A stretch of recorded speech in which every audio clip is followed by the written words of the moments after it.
सियासी गलियारों में गूंजते बयानों के इस शोर से ये अंदाजा लगाना मुश्किल नहीं है कि बिहार में चुनावी माहौल क्या है। बिहार के रण में सभी दलों का अपना प्रण है, सभी अपनी जीत का दम भर रहे हैं। एनडीए ने सीट बंटवारे तक का ऐलान कर दिया है, लेकिन महागठबंधन अभी तक सीट बंटवारे का फॉर्मूला तय नहीं कर पाया है। इस मसले में एनडीए से पिछड़ने के बाद भी महागठबंधन एनडीए की कथित अंतर्कलह को ही उजागर करने में लगा है। लिहाजा एनडीए के नेता महागठबंधन से सवाल कर रहे हैं कि मेरे अंगने में तुम्हारा क्या काम है। एनडीए की नैया डूबेगी अब की बार, ये तय है। एनडीए ने 17 वर्षों तक राज किया बिहार में। अगर 2-3 वर्षों को छोड़ दें, बिहार की बर्बादी की पटकथा लिखी। आज पलायन हो, बेरोजगारी हो, गरीबी हो, बिहार नंबर 1 है। सीट बंटवारे के बाद सिर फुटोवल वहाँ हो चुका है। बहुत जल्द भगदड़ तो मच ही चुकी है। बहुत जल्द बहुत बड़ा खेला होगा बिहार की राजनीति में। विपक्ष के लोग बैठ करके, उनको पता है कि चुनाव मैदान में वो साफ हो चुके हैं। अरे फील्ड में चल कर लड़ो ना। एनडीए में क्या हो रहा है, ये बैठ करके र्यूमर स्टोरी प्लांट बैठ करवा रहे हैं। नीतीश कुमार जी बिल्कुल प्रसन्न है, चुनाव के मैदान के लिए तैयार है। चुनाव कैंपेन में एनडीए के लिए जाएंगे। एक एक चीज पे खुद उनकी नजर है। सारे लोगों से वो खुद बात कर रहे हैं। बिहार विधानसभा चुनाव से पहले सियासी हलचल तेज हो चुकी है। इस बीच बिहार बीजेपी अध्यक्ष दिलीप जायसवाल ने दावा किया है कि महागठबंधन में भगदड़ मची है। दरअसल महागठबंधन में सीट बंटवारे को लेकर बना सस्पेंस खत्म होने का नाम नहीं ले रहा है। पटना से दिल्ली तक बैठकों का दौर जारी है, लेकिन नतीजा कुछ नहीं निकला। सियासी गलियारों में सीट शेयरिंग के आधिकारिक ऐलान को लेकर कयासों का दौर जारी है।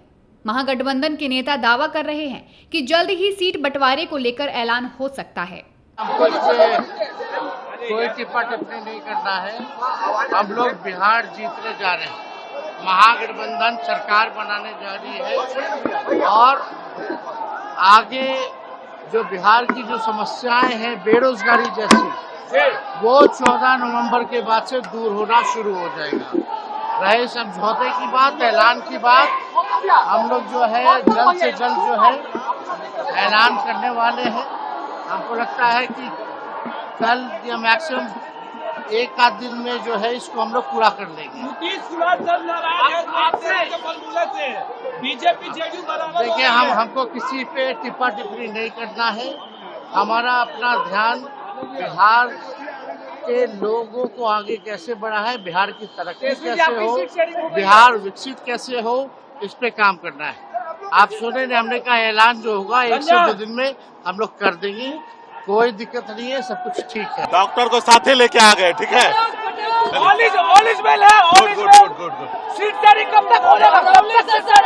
कल घोषणा हो जाएगा या परसों हो जाएगा। कल ही शाम तक होना चाहिए। कोई नाराजगी नहीं है। गठबंधन का तबियत अस्वस्थ हुआ था, मेरा नहीं हुआ था, तो वो सही हो गया। सब ओके। महागठबंधन में जहां अभी सीट बंटवारे को लेकर पेंच फंसा हुआ है, वहीं अब एनडीए प्रत्याशियों के ऐलान की ओर आगे बढ़ रही है। एनडीए ने नेता भी तय कर लिया है और नीति, और अब नियति को लेकर दावों का दौर जारी है। बैठकों के माध्यम से सीटों पर संख्या हम लोगों ने क्लियर कर दिया है। अब अंतिम दौर में सीटें बंटवारे का काम चल रहा है। अगले कुछ घंटों में सारे चीजें क्लियर हो जाएंगी।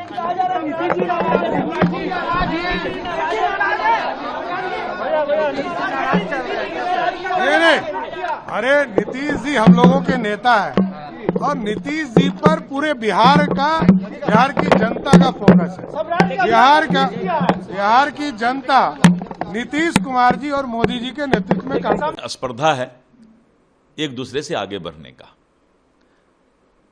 और अभी तो इंडी गठबंधन के साथ जो कुछ लोग जुड़े हुए हैं, आज तक भी एनडीए के तरफ जो है अपना प्रयास जारी रखते हैं। लेकिन एनडीए अपना 5 पांडव के साथ आगे बढ़ेगा और हम भारी बहुमत से सरकार बनाने जा रहे हैं। चिराग पासवान और उपेंद्र कुशवाहा ने भी एनडीए में ऑल इज वेल का नारा बुलंद कर दिया है। उपेंद्र कुशवाहा और चिराग पासवान दोनों ने ही ट्वीट करके कहा कि एनडीए दलों में सीट संख्या का विषय सौहार्दपूर्ण बातचीत के साथ पूरा हो चुका है। कौन किस सीट से लड़ेगा, ये चर्चा भी सकारात्मक बातचीत के साथ अंतिम दौर में है। मोदी जी और नीतीश जी के नेतृत्व में एनडीए के सभी दल एकजुटता के साथ पूरी तरह से तैयार हैं। दूसरी तरफ महागठबंधन में मामला एकदम अलग है। महागठबंधन के नेता एक दूसरे को कविता और शायरी के जरिए इशारों में गठबंधन धर्म निभाने की सलाह दे रहे हैं। कांग्रेस ने साफ कह दिया है कि अब की बार सीटों की क्वालिटी पर कोई समझौता नहीं किया जाएगा। कांग्रेस और आरजेडी के बीच सीटों को लेकर सहमति नहीं बन पाने की वजह से सीट बंटवारे का ऐलान नहीं हो पा रहा है। Bureau report, prime news.